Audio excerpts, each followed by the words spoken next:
Hi, I'm Mark from reThink Green, and this is the second Green Talk for reThink Green. Today we have Miranda Virtanen from the Junction Creek Stewardship Committee joining us to talk about all of the great things that they do for the Sudbury community. Miranda? Hi, yes. My name is Miranda. I'm the Executive Director for the Junction Creek Stewardship Committee, and we are a nonprofit environmental organization in Greater Sudbury, and we are leading the restoration of the central waterway here in Sudbury called Junction Creek. It stretches from Garson and goes through Lively and is part of the Lake Huron watershed. So our impacts on the watershed here in Sudbury also impacts our Great Lakes. So our efforts began 20 years ago as part of a small group of like-minded individuals in Sudbury that got together to address issues for the water quality and ecosystems of Junction Creek, because before, Junction Creek used to be known as Junk Creek. There's a lot of litter and garbage being dumped and not a lot of wildlife. So after a couple decades of restoration, garbage cleanups, tree planting, and reintroducing brook trout into the creek, our watershed is improving, and it's all the help of community members and like-minded businesses and organizations here in Sudbury. Yeah, I remember when I was younger and you would see like shopping carts and just like so much junk. I'm only like 23, so I was 3 when you guys started, and I can definitely see the progress because I do kind of live downtown and I have taken the trails, so I have seen a lot of the like progress you guys have made. So like amazing.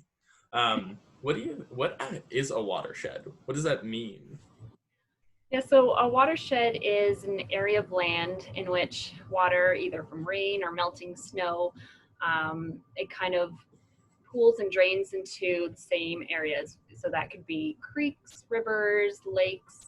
So any water that goes onto that area of land will drain into that system. So for the Junction Creek watershed, it's an area that drains into Junction Creek. And watersheds can be different in sizes. So depending on the range that you're looking at, they can be sub-watersheds within a larger watershed. So that's why I say that Junction Creek is part of the Lake Huron watershed for the Great Lakes. Okay, thank you. I know, so water. I know this that like plastic is one of like the bigger things that ends up like with through the drainage systems. They end up like flowing down into our lakes, down um, into Junction Creek, and then down to like Great Lakes, and eventually the ocean, probably. Um, what are some of the things that? So you guys have a program called Junk Free Creek Challenge, and that's for people to reduce their plastic footprint from home. I do want to know, what are some of the first steps? So we know the first step is to reduce our plastic footprint. Um, it's hard. It sucks because not everybody buys into it. But what can we do to make sure that the plastic that's already out there doesn't end up in our lakes and rivers and watersheds? Yeah, that's a great question. So our efforts for cleaning up Junction Creek and reducing litter, we have noticed a lot of plastic waste because it is the items that tend to float. So when there's logs or trees that are fallen over in the creek or any other kind of barrier, you see that accumulation of litter and that plastic waste. And it's plastic waste in particular is harmful for the environment because it doesn't degrade like items that you put in the compost would, like banana peel or an apple core would break down and become soil. And plastic, instead of completely decomposing, it'll break apart into smaller pieces, into little tiny microplastic pieces. So when it enters the environment, so if someone litters or it gets blown out of your recycling bin or garbage can and it goes onto the land, it can enter our watershed by heavy rains or winds, and then it'll continue to stay in our watershed and break down into these smaller pieces. And then it's harmful because it can get consumed by wildlife. Wildlife can get entangled in it, and then it also moves up the food shed. So it also impacts the residents living in the watershed and people that are eating the fish that they're catching from that watershed. And those little tiny microplastics will continue to move through the rest of the watershed into the Great Lakes and into our oceans as well. So the main ways for reducing your plastic footprint, you can start at home by changing your habits. So refusing single-use plastic items when you're going out to get fast food or maybe your coffee. Bring reusable items that you can wash and reuse again and again. But also cleaning up, helping pick up that litter to reduce plastic waste is something that's big for helping our environment. If I know this correctly, you guys do have like cleanup programs for the Junction Creek, right? Yes, that's correct. We usually do anywhere from 2 to over a dozen cleanups within the year. So that's between the spring and fall. This year has been a bit different due to the social and physical distancing with COVID, but we hope to return to that soon. But yeah, so anybody from Sudbury can help volunteer. That's how all of our work is done, is by volunteers in Sudbury. And that information we post on our website, on our social media at Junction Creek. And we also have emailing lists for updates about upcoming activities and volunteer opportunities, and all that information can be found on our website. Okay, awesome. How have you guys been able to, this wasn't a question I had originally planned, but how have you guys been adjusting to being able to take care of Junction Creek since COVID-19? So yeah, so it has been a bit difficult because a lot of our activities, our restoration activities, are community oriented. We go out to community events, we have displays, educational displays to help raise awareness, and then we have our cleanups, our tree planting, our brook trout release that the community comes and they're a part of. They're the ones that are being the stewards for Junction Creek. So without those, we've had to focus our efforts more on the research side. So research is a huge part of our work, so that we have science-based information, knowledge to focus our restoration efforts. So we're constantly doing water quality. We do monthly water samples. We're monitoring the fish communities. We do that every couple of years whenever we have enough funding and resources to do those projects. We're looking at different wildlife, frog monitoring, water temperature for the brook trout, which is really important. And we're also monitoring the litter that's accumulating along Junction Creek so that we can find those hot spots to target our educational programs and future cleanups. Okay, you did bring up a lot of like really neat things that you guys do, like water testing, obviously the cleaning stuff. You guys did recently put up a couple like educational videos for plastic waste in Junction Creek and using aquatic insects to assess stream health, right? Yes, that's right. So the two educational videos that we put up, one is about plastics in our watershed and the other one is about our bug search. So aquatic bugs, which are known as macrobenthics, they are a good indicator of stream health. So based on the species, some of them are really sensitive to water quality. If we find certain species in the stream, we'll have an indicator of the health of the stream. So mayflies, for instance, are really sensitive to stream quality, water quality, and health. So if we're finding mayfly larvae, then that's a good indicator that that section of the stream is healthy. This is a question that I kind of just thought of was, so if the water is all flowing from Garson and then downwards to Lake Huron, does it get like more polluted as it goes downwards? That's a great question. The amount of the section of the creek that we focus our research efforts is only a fraction. So we focus on the urban reaches from Garson to Kelly Lake. So we haven't been able to do a lot of research downstream of Kelly Lake, and that's mainly due to restrictions of our own resources and funding, being a not-for-profit we require that financial assistance and Yeah. applications for funded projects.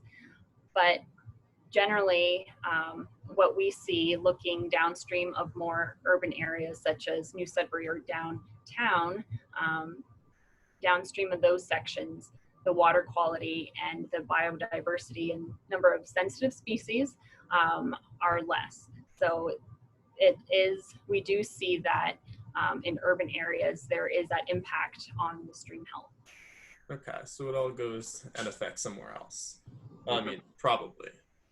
Okay, so I did watch the two videos, the one about plastic and the one about the insects. That they're about 15 minutes each, if I remember like correctly.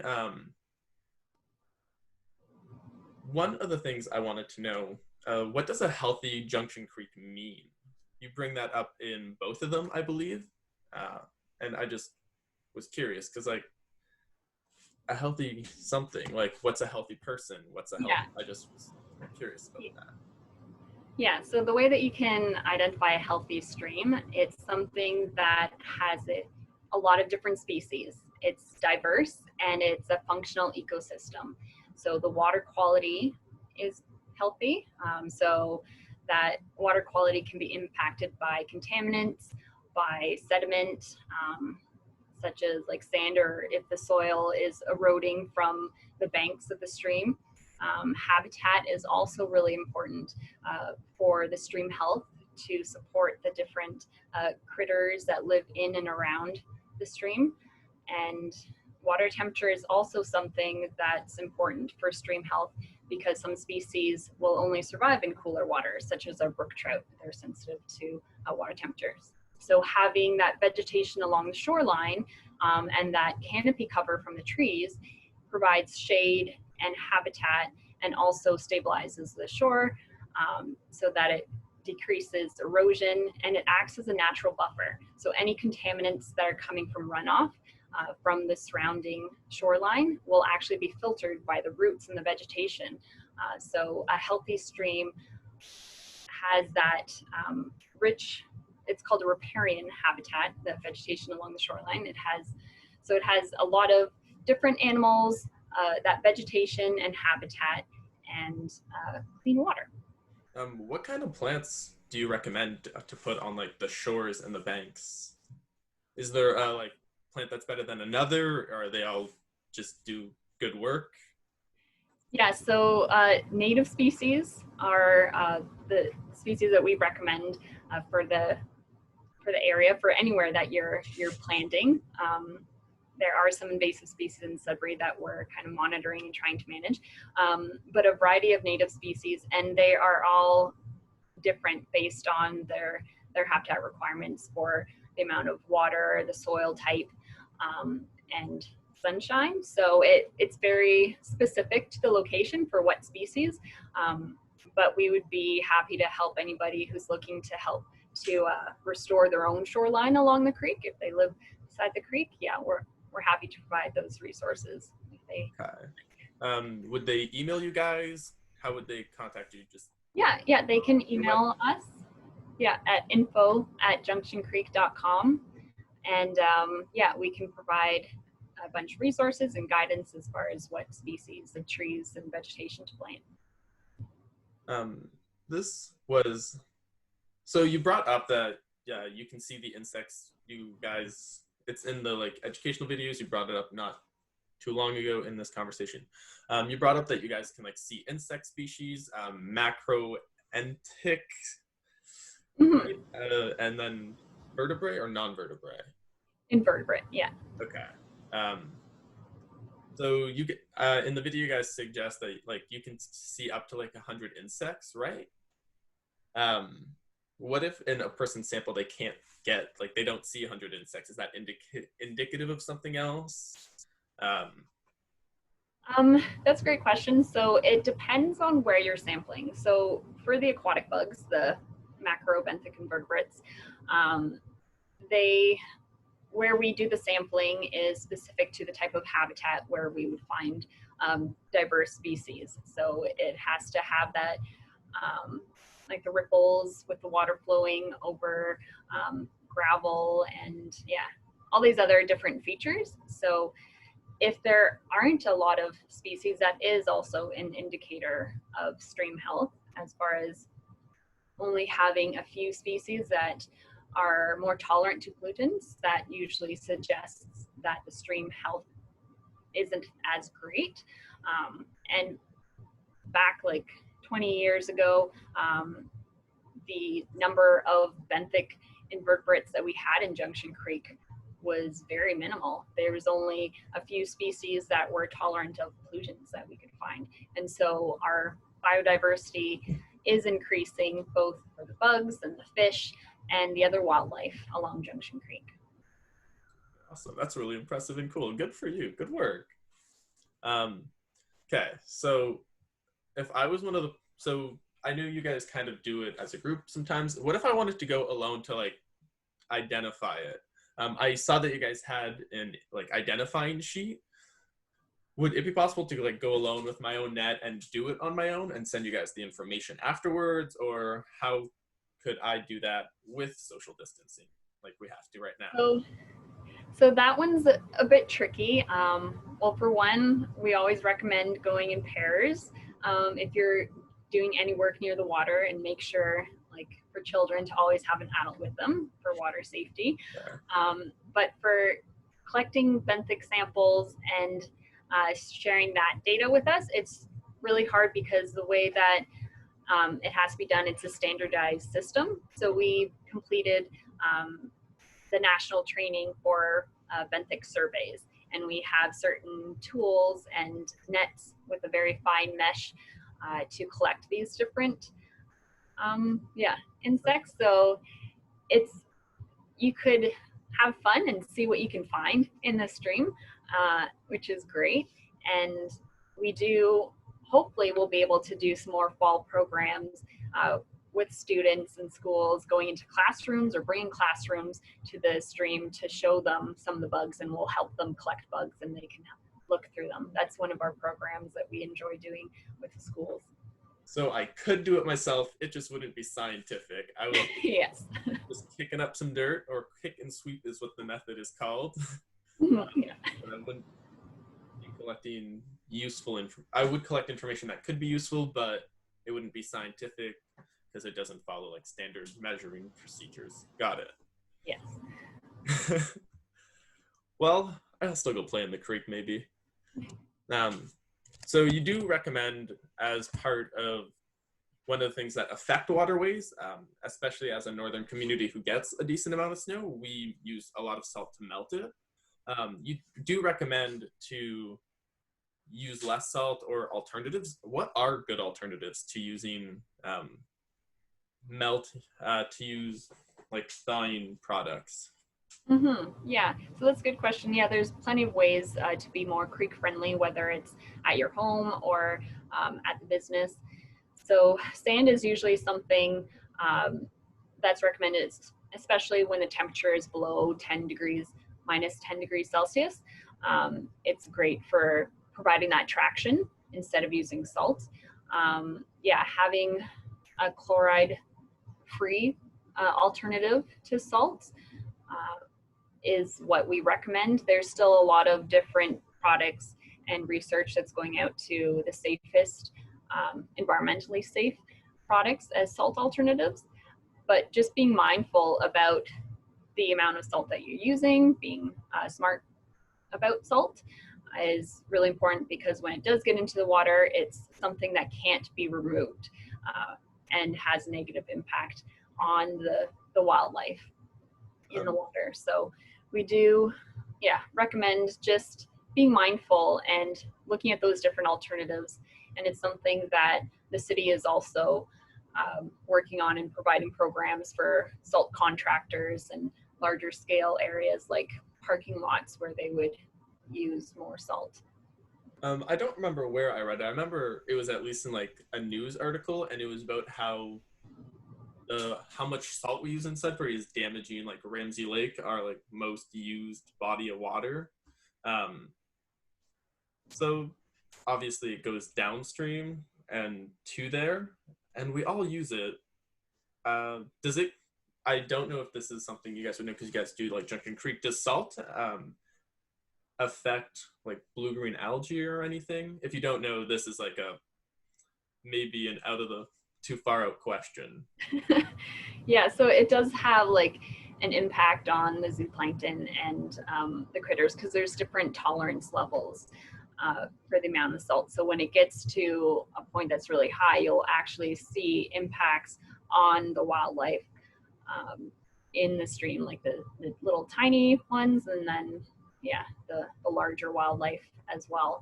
So, and as you were mentioning, as far as the salt getting into Ramsey Lake, that's also part of how everyone lives in a watershed and has an impact on the watershed. So what you're putting on your driveway, whether it's salts or maybe pesticides that you're using on your lawn, or if you're washing your car in your driveway, all of those contaminants are being washed off into the creek and they get into the watershed, into the lakes that we like to swim in and enjoy. And yeah, those are things that we want to be more mindful of and use more eco-friendly alternatives. All right. So basically, if you're polluting, you're going to be the people you're going to be swimming in it. You're going to be kind of living in it. Mm-hmm. That should be a good enough reason to like not do it. Exactly. Yeah. So you mentioned that we can go on your website for volunteer opportunities when they do happen.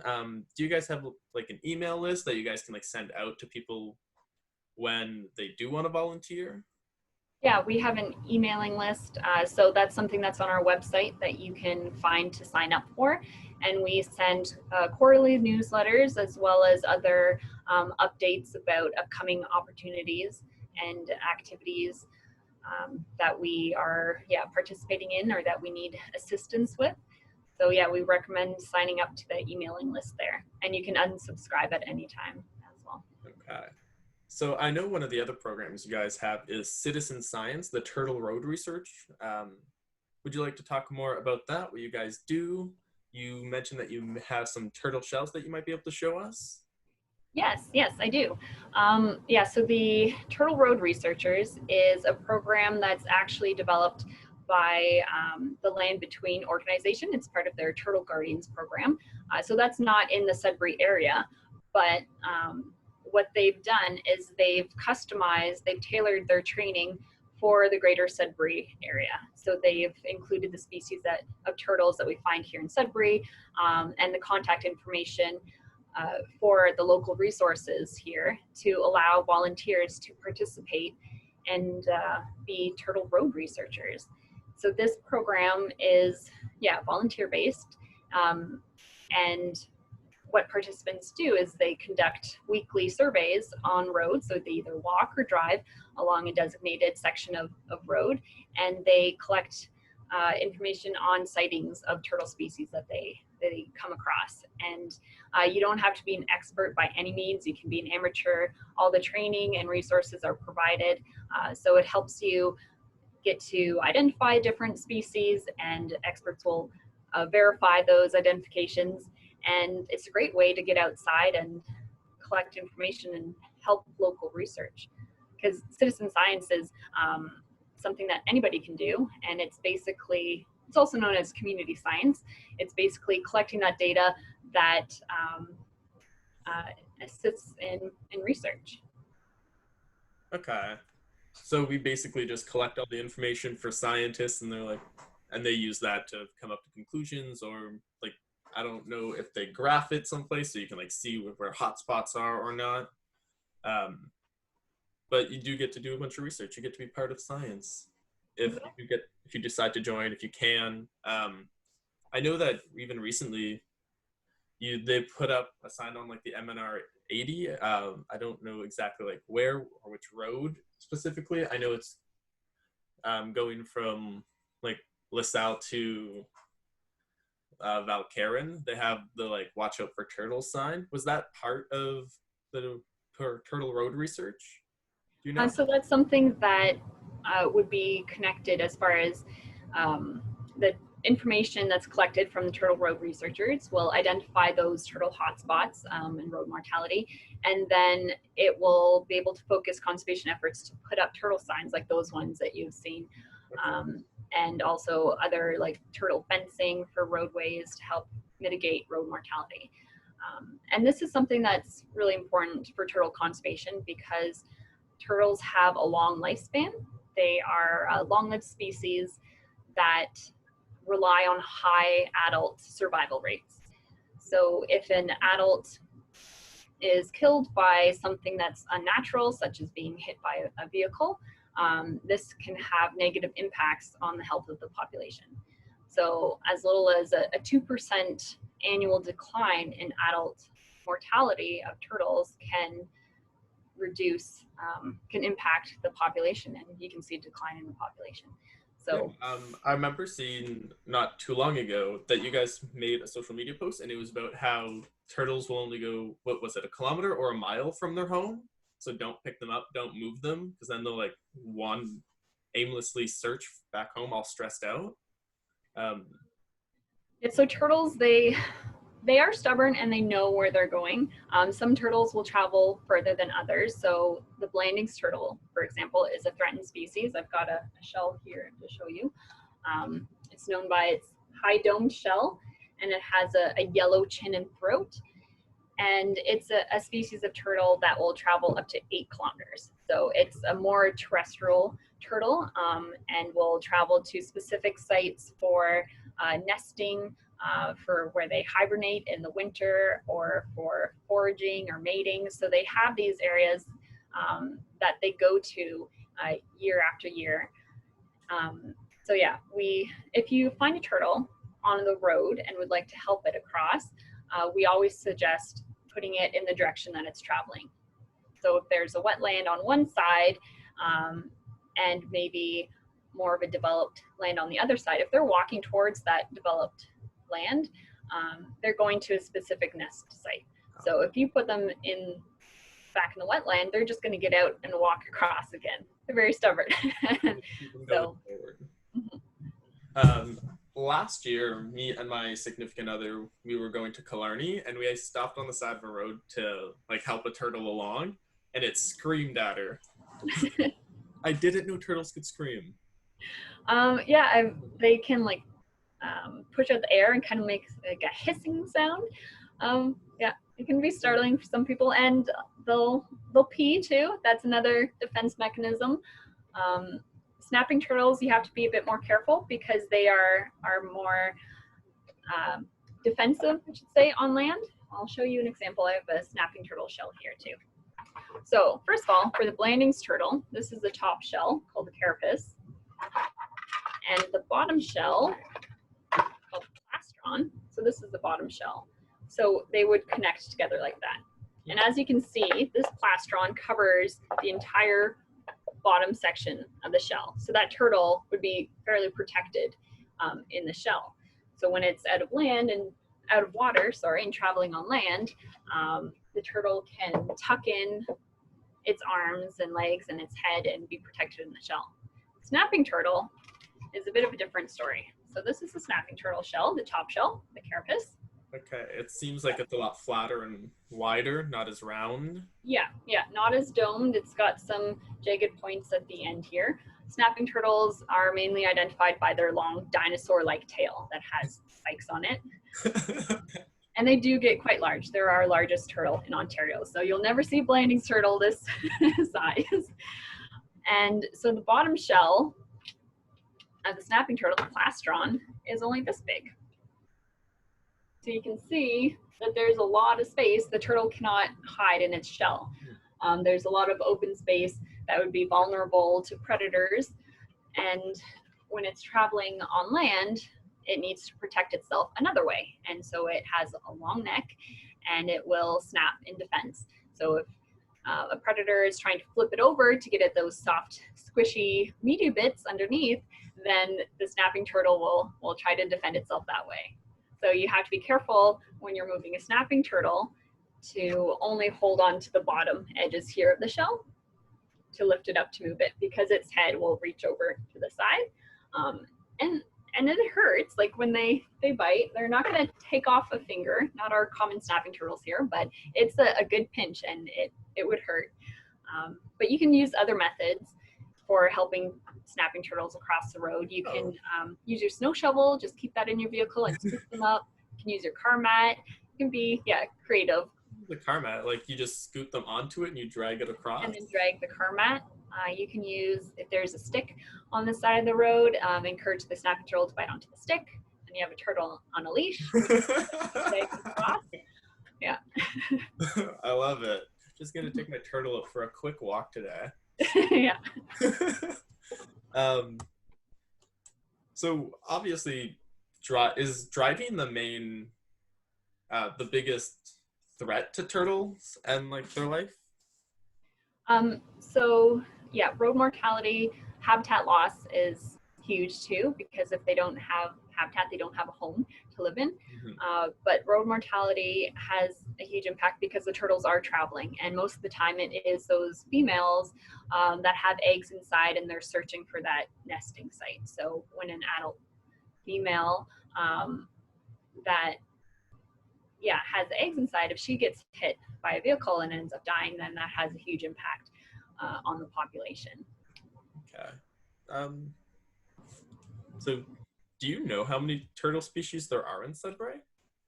So for the Junction Creek watershed, there's 3 species that we focus on. There's the snapping turtle, the Blandings turtle, which are the 2 that I was just talking about, and the painted turtle, which is the most common turtle species that you find. They're a smaller turtle, probably around this size, and their shell is a dark black, relatively smooth, and they have orange, red colorations and yellow markings on the sides of the shell and along their neck and their face. It looks like they've been running through paint. That's the way that I always remember them. And so those are the 3 species in the Junction Creek watershed. So I have one last question about the Turtle Road researchers, and it's a very broad one. Do you have any other things that would be really useful to people who may want to volunteer or just want to protect the turtle life species? What other information could a normal person who may not even want to volunteer a lot of their time to go along the side of the road to be a citizen science? What else can you do without having to invest so much time? So taking photographs is important. You can, if you don't have the time to commit to be a turtle road researcher, you can still take photographs and submit them through a citizen science app. The one that we recommend is iNaturalist, and there's actually a program within that for Greater Sudbury Biodiversity Project. So that helps collect information for the critters here in Sudbury. But reporting those sightings, so taking a picture of the animal if possible, and noting the location, the time, general weather is good information. The more information, the better. But the photo and the location is key, and submitting that information is great, and it doesn't take long. There's a lot of, because of all of our technology that we have now, there's a lot of different ways that you can submit those report those sightings. So you can get the free app on your phone, and it's just a matter of taking a picture and clicking. It gets the location automatically and time and date, and you send it. So if you see one, you can just pull over and take a photo. You don't have to go scouring and searching for them. Okay. If you just encounter them, whether you're walking along the trails or if you are driving, just take a picture and report the sighting. Okay, I do want to go back. That was my last question on the Turtle Road researcher, citizen science Turtle Road researcher. So I do want to go back to the Junk Free Creek Challenge. Could you tell me more about what that challenge is? And I do have some questions that I may have to ask if. So this challenge is something that we've put together to help people reduce their plastic footprint here in the Junction Creek watershed. So participants, when they sign up, they'll get an information package and a tally sheet. And it's basically for 4 weeks. They record the amount of plastic that they produce. So something for the duration of the first week, for instance, they would put those plastic items aside instead of throwing them into the recycling or into the garbage. They would put them aside, and at the end of the week, they would tally the number of items for the different categories. And then they would take a picture to show what kind of plastic that they had ended up using that week. And this is great. The visual is really important because it allows people to recognize what plastics they're using. Maybe they'll see, oh, I use a lot of plastic bags, for instance, or a lot of straws. So this is a great way to be mindful of your plastic waste. And then after that week, and you see what what plastics you use, you think of alternatives, ways that you could reduce that plastic. So instead of those plastic straws, maybe you could use a metal straw instead, or for the plastic bags, you could use a reusable bag to reduce those plastics. So you create a kind of a challenge, a goal for the next week to try to reduce those items. And then you continue and try and set those goals and reach those goals, and then see how much plastic you've been able to reduce. And we provide resources as far as different alternatives that you can use. And there's, if you're on a budget, there are other methods. So for instance, if for saran wrap, instead of using saran wrap, you can put a plate over a bowl and put it in the fridge instead of wrapping it in saran wrap. Or then there's beeswax wraps that are reusable food wraps that can be purchased and used. So there's tons of different alternatives and tons of resources out there. So we're kind of helping people connect with those resources and identifying their plastic footprints and what they can do.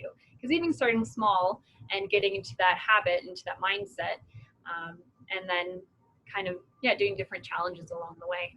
It's the first step. Okay. So I still do have some questions. Okay. Currently, there's about how much water that flows through the Junction Creek.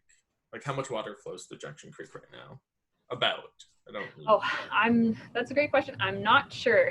I don't know the answer to that. I know that the amount of garbage, I've got numbers for the amount of garbage we've removed and plastics that we've collected. So last year, we were able to remove over 6,000 plastic bags from Junction Creek. Over 3,500, over 6,000 wrappers. Food wrappers was the main one. So candy wrappers, granola bar wrappers, over 6,000 wrappers. Then it was over 3,500 plastic bags and over 3,700 plastic straws and lids and single-use cups. It's a lot, man. Yeah, and that's only from 12 cleanups, and that's not the entire creek, just little sections. So there is a lot of garbage that ends up in our watershed, and so by reducing the amount of garbage in the first place, then that would have that positive impact, and then there would be less chance of it getting into the environment and into our watershed.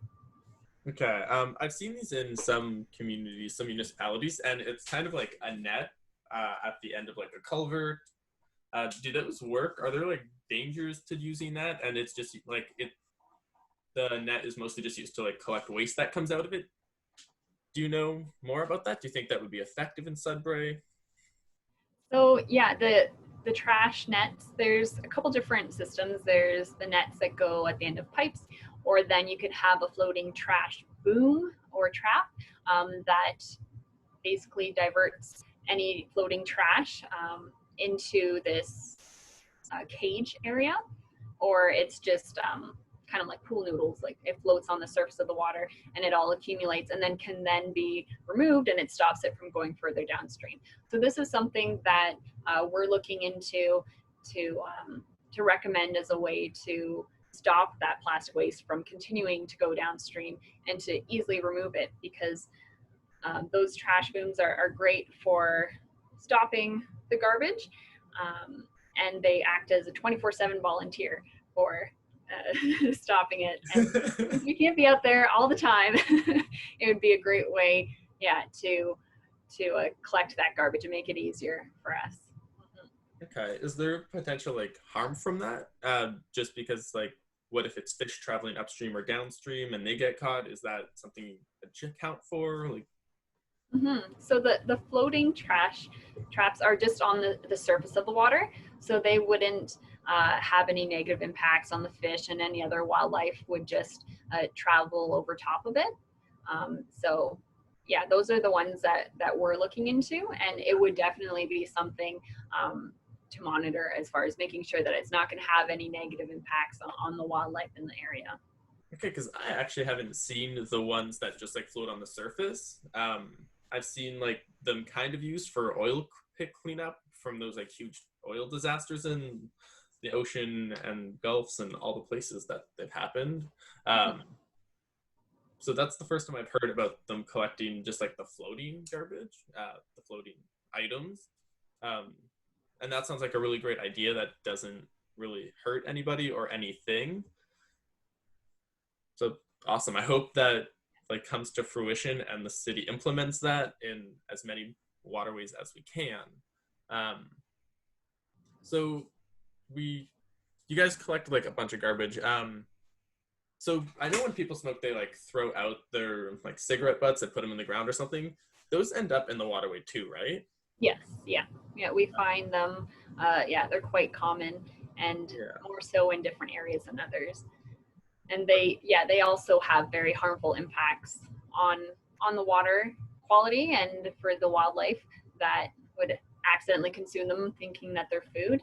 And so we always recommend that people don't throw their cigarette butts on the ground, that they dispose of them properly. Are there, so like if people are driving, should they have an ashtray in their car? What are some things people who smoke could do? Because even if you are smoking, I don't love it, but you may not be able to like help yourself. Like I want people to take steps where they can to prevent it getting in there. So having a container that you can put your cigarette butts into, if you don't have a cigarette butt disposal at the location where you're smoking, that's a great way of just putting them into that container, and then when you have the chance to dispose of them properly, you can do that. I have seen examples of cities that offer these containers. They've got a cigarette butt program, and they offer free containers to citizens, and then they have those cigarette butt disposal bins in many locations. So that would be something great to have here in Sudbury. But yeah, for now, if you are a smoker, if you're able to have a container, whether it's like an old, like a reusable container, maybe a water bottle that you had, or like a juice bottle or something smaller, to just collect those cigarette butts and then dispose of them. Okay, so that's really great and useful to help people like stop, because those don't really decompose either. They're just kind of like there forever, kind of like plastics. So you mentioned that the way people like measure for the Creek Challenge is they have like single-use items and then like quantity, right? Because I did want to know about that, but that was something that you had already answered, so thank you very much. When does the challenge start and end? So it's something that we've started in the summer, so it's been going on for a little bit now. We're just starting to get a bit more traction and a bit more people aware of the program and interested in joining. We're going to end it at the end of August, and we've got some prizes to give out to those participants that have been able to complete the full 4 weeks and provided us with their tally and their photographs, and they'll be entered into a draw for a chance to win some prizes. The nickel refillery has been amazing, and they've generously donated some prizes. I've got some examples here. So they're reusable containers for lunches. So this one has containers within it. So it's great to put in your lunch as a reusable container, and it can be put in the microwave, it can be put in the freezer. So that's a great item. And then they have these little jar containers that go into mason jars. So it's an extra little container. So if you have dip for a veggie and snacks, or if you have a salad and would like to put the salad dressing in on top. So they've got some fun items like that. And we've got some other cool things to add to the prizes. That's really exciting. I really don't like having my dressing on the other items they're supposed to go with, because they usually get like soggy and gross, and then I no longer want it. I remember in like high school, like having a peanut butter and jam sandwich and it just being not edible at the end of the day. So does the challenge, does the Junk Free, gotta get the name, Junk Free Creek Challenge end at the end of summer? Or is it ongoing? Well, people can always get the resources, and we'll provide that. And we're planning to do it again in the fall, and maybe do some little tweaks, because this is our first time doing it. So any feedback that people have, maybe we'll be able to offer some shorter term challenges as well. But we do, plan to continue. And if people would like to do it on their own as well and continue, we're more than happy to provide that information and guidance. Okay, well, that does lead me into my next question, which was, what about when the challenge ends? For me? That does lead me into my next question that I had, which was about, what about when the challenges end? So what happens? Sorry, let me go. I had this question pre-written. Yeah.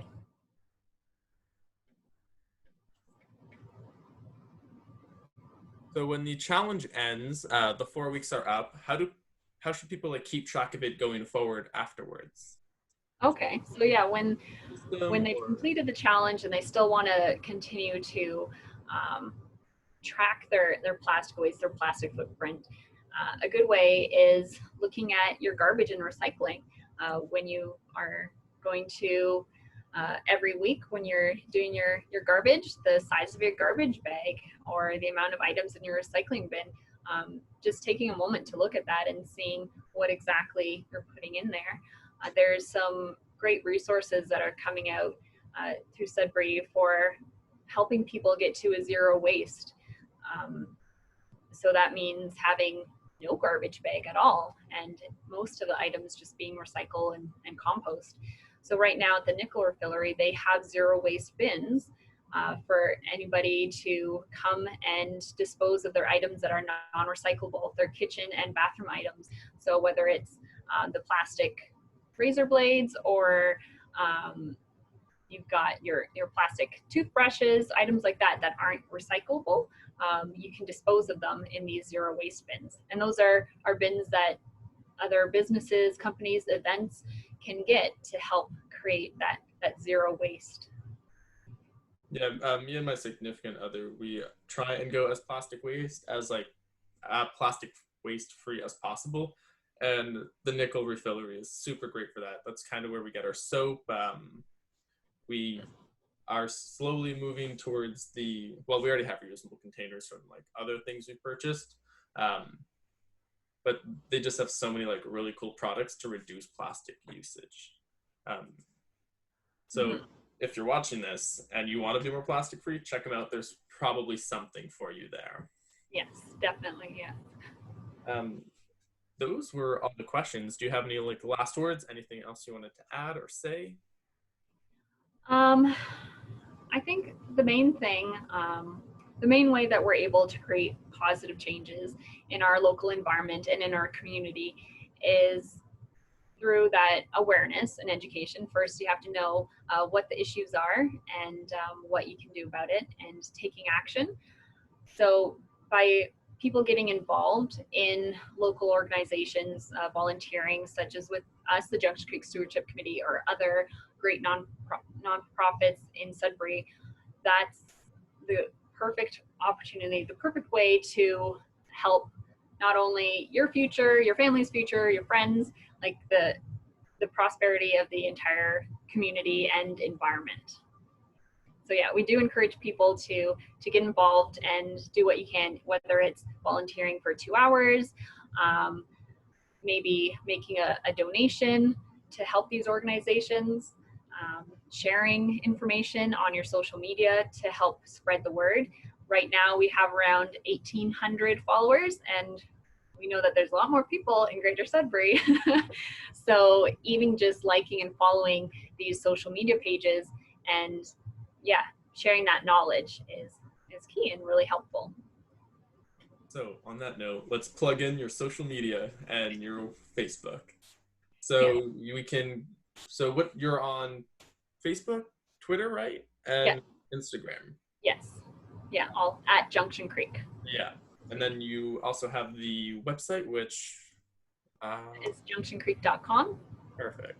And we're adding to that. That's something that we've updated recently at the end of 2018. So there's still a lot of resources that we're adding to that website. And we're hoping to share even more information and results of our research and monitoring programs for stream health. And yeah. So yeah, so check them out. They are doing so much for Sudbury and so much for your water sustainability and future. Yes. So I think that concludes our day. Thank you. Have yourselves a great rest of the day.